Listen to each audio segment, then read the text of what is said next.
আমাদের এই রাজ্যের মাটিতে দুর্ভাগ্যজনকভাবে যারা মুক্ত মনের কথা বলে, যারা উদারপন্থী মানসিকতার কথা বলে, সেই বামপন্থীদের সরকার থাকাকালীন তাকে এই রাজ্য থেকে বিতাড়িত হতে হয়েছিল। বাংলা তো লেখারই একটা রাজ্য, এখানে কলম কথা বলে।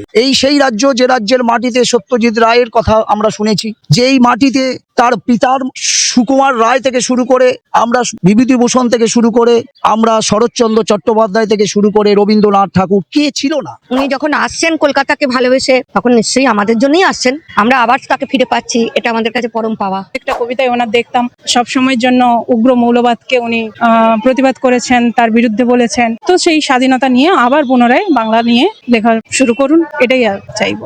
মানে ওনাকে যে এইভাবে আমন্ত্রণ জানানো হচ্ছে, এটা তো সত্যি খুব আনন্দের ব্যাপার। মানে ওনার জীবনের উপর দিয়ে তো অনেক কিছু গেছে, অনেক সত্য ঘটনা, উনি সত্যটা তুলে ধরেছিলেন বলেই ওনার জীবনের উপর দিয়ে এত অত্যাচার গেছে। সেখানে উনি তো একটা এই জায়গায় বলতে পারেন একটা অক্সিজেন পাচ্ছেন।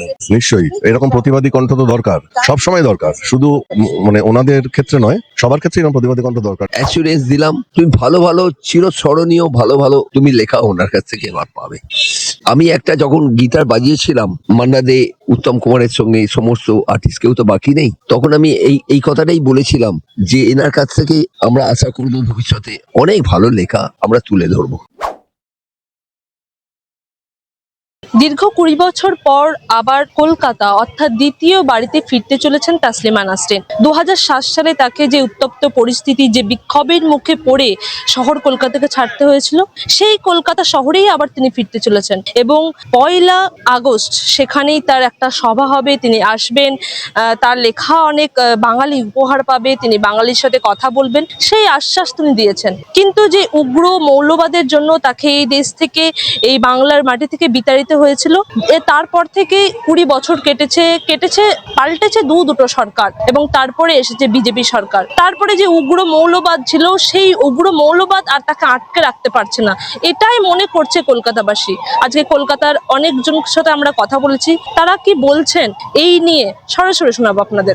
তাসলিমা নাসরিন আবার 2007 সালে যাকে বিতাড়িত করা হয়েছিল, তিনি আবার দেশে ফিরছেন, কেমন লাগছে? ভারতবর্ষ একটি স্বাধীন গণতান্ত্রিক রাষ্ট্র, স্বাধীন মত প্রকাশের অধিকার সমস্ত নাগরিকের আছে। তাই স্বাভাবিকভাবেই তসলিমা নাসরিন তার যে মুক্তমনা চিন্তা ভাবনা, তার কলমের মধ্য দিয়ে যেভাবে ফুটিয়ে তুলেছিল, আমাদের এই রাজ্যের মাটিতে দুর্ভাগ্যজনকভাবে যারা মুক্ত মনের কথা বলে, যারা উদারপন্থী মানসিকতার কথা বলে, সেই বামপন্থীদের সরকার থাকাকালীন তাকে এই রাজ্য থেকে বিতাড়িত হতে হয়েছিল। যে মৌলবাদী চিন্তা ভাবনার বাইরে বেরিয়ে আমরা চলতে চাই, অথচ আমরা কোথায় যেন সেই মৌলবাদী চিন্তা ভাবনার মধ্যেই নিজেদের নিমজ্জিত করতে চাইছি। সেটা তসলিমা নাসরিন, তিনি বাংলাদেশে তার যে চিন্তা ভাবনা, তার যে কলমের কথা, সেগুলো তিনি বলতে গিয়েছিলেন, সেখান থেকে তিনি আক্রমণের শিকার হয়েছিলেন মৌলবাদীদের দ্বারা। কিন্তু দুর্ভাগ্যজনক এই পশ্চিম বাংলা, যাকে আমরা কালচার অফ ক্যাপিটাল বলি, সেখান থেকে তাকে সরে যেতে হয়েছিল এবং দীর্ঘ 15 বছরের এ রাজ্যের যে তৃণমূলের সরকার, সেই তৃণমূলের সরকারের শাসনকালেও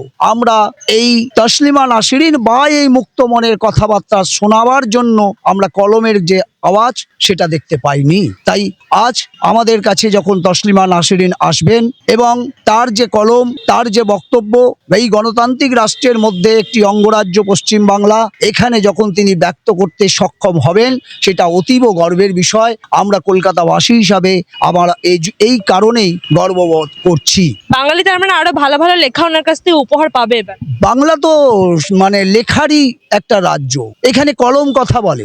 সেই রাজ্য যে রাজ্যের মাটিতে সত্যজিৎ রায়ের কথা আমরা শুনেছি, যেই মাটিতে তার পিতার সুকুমার রায় থেকে শুরু করে, আমরা বিভূতিভূষণ থেকে শুরু করে, আমরা শরৎচন্দ্র চট্টোপাধ্যায় থেকে শুরু করে রবীন্দ্রনাথ ঠাকুর, কে ছিল না? আমরা এই রাজ্যের মাটিতে কলম কথা বলবে, মুক্ত মনের কথা হবে, গণতান্ত্রিক ব্যবস্থার মধ্য দিয়ে ডায়লগের কথা আসবে, এটাই তো স্বাভাবিক। তাই আমরা মনে করি তসলিমা নাসরিন এখানে এসে তিনি তার স্বাধীন মত প্রকাশের স্বাধীনতা পাবেন এবং তার যদি কেউ সমালোচনা করতে চান, তাহলে তারা স্বাভাবিক নিয়মে তার সঙ্গে যুক্তি সহকারে তার সমালোচনা করবেন।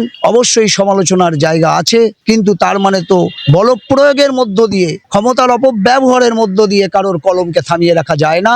আমরা একজন কলকাতাবাসী হিসাবে আমরা মনে করি যে তসলিমা নাসরিনের থেকে আমরা অনেক কিছু ভালো জিনিস পাবো। দীর্ঘ 20 বছর পর তাসলিমা নাসরিন একদম বাংলায় পা রাখছেন, কেমন লাগছে? খুব ভালো লাগছে, কারণ আমি ওনার গুণমুগ্ধ একজন শ্রোতা।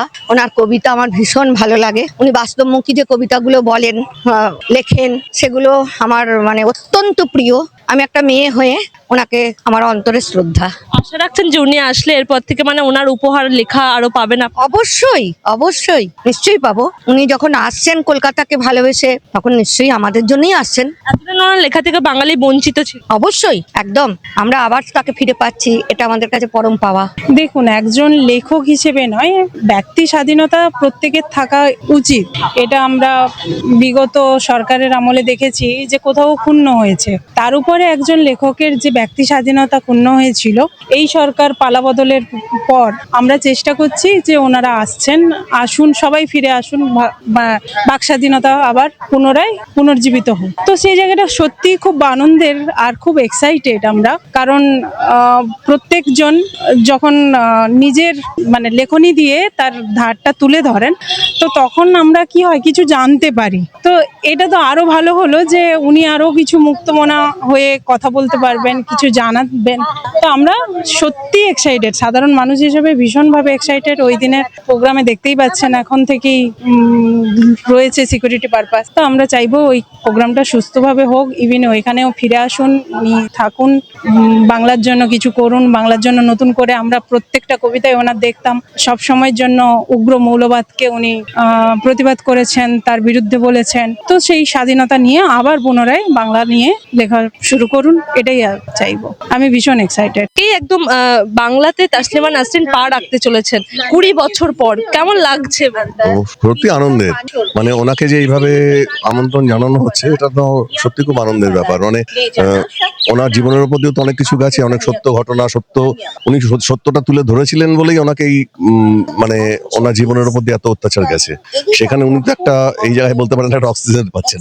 তা আশা রাখছেন যে ভালো লেখা ওনার কাছ থেকে উপহার পাবেন? অবশ্যই, নিশ্চয়ই নিশ্চয়ই। এরকম প্রতিবাদী কণ্ঠ তো দরকার, সব সময় দরকার, শুধু মানে ওনাদের ক্ষেত্রে নয়, সবার ক্ষেত্রে এরকম প্রতিবাদী কণ্ঠ দরকার। এবং যেটাকে যেভাবে কণ্ঠটা রোধ করা হয়েছিল ওনার, সেখানে যে আমার বিশেষ করে বাঙালি হিসেবে খুব গর্বিত মনে হচ্ছে নিজেকে, যে আমরা আজকে উনি বাংলায় আসছেন, কলকাতায় আসছেন, সেটা আমাদের সত্যি গর্বের ব্যাপার। এটা সত্যি আমাদের কাছে খুব আনন্দের ব্যাপার। এবং উনি ভালো থাকুন, সুস্থ থাকুন, এবং উনি সুন্দর সুন্দর লেখা লিখুন, এবং ওনার এই প্রতিবাদী কণ্ঠস্বরটা যেন থাকে,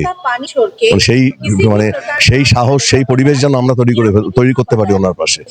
বাঙালি এতদিন মানে ওনার এত ভালো লেখা থেকে বঞ্চিত ছিল কি?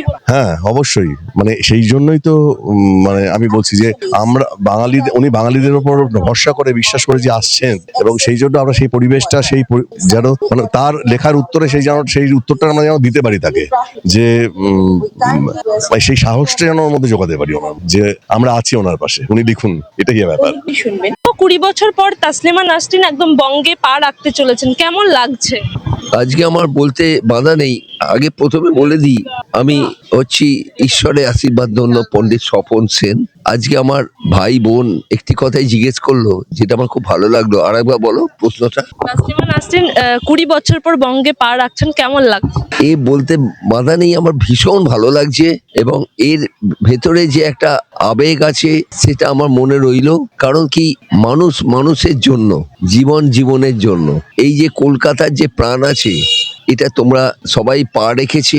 এর এক কথায় আমি ভীষণভাবে আপ্লুত, আনন্দিত, অভিভূত। পণ্ডিত স্বপন সেন। বলো। এবার আপনি আশা রাখছেন যে ওনার কাছ থেকে আরো ভালো ভালো লেখা উপহার পাবে বাঙালির? নিশ্চয়ই পাবে, এবং 100% তোমাকে অ্যাসুরেন্স দিলাম, তুমি ভালো চিরস্মরণীয় ভালো তুমি লেখা ওনার কাছ থেকে এবার পাবে।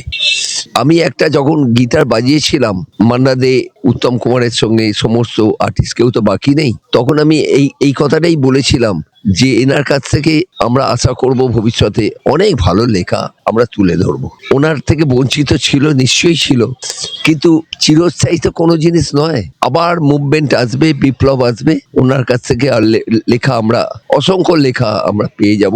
ঈশ্বর সাহায্য করবেন। আমরা বিকেলে যারা একটু নন্দনে ঘুরতে আসেন, রবীন্দ্র সদনের সামনে একটু ঘুরতে আসেন, তাদের সাথে কথা বললাম, এবং প্রত্যেকটা প্রত্যেকটা বাঙালি তো উৎসুক বটে, এবং অনেকজনের ক্যামেরা বন্দি হয়নি, তারাও জানিয়েছেন তারা কতটা উৎসুক, তারা লেখা পাওয়ার জন্য কতটা অধীর আগ্রহে অপেক্ষা করছেন। এবং যারা ক্যামেরা বন্দি হয়েছেন তারা তো বলেছেনই যে লেখা পড়েছেন, অত্যন্ত প্রিয় একজন মহিলা হিসেবে আরো গর্বিত বোধ করেন ওনার লেখা দেখে। কিন্তু একটাই প্রশ্ন, যে 1 তারিখে যে অনুষ্ঠান আছে সে অনুষ্ঠান তিনি আসার পর ঠিক কতটা সফল হয়, কলকাতাবাসী ঠিক ওনাকে কতটা পায়, সেটাই এখন দেখার পালা। ক্যামেরায় আব্দুল আহাদের সাথে আমি শবনম, প্রথম কলকাতা।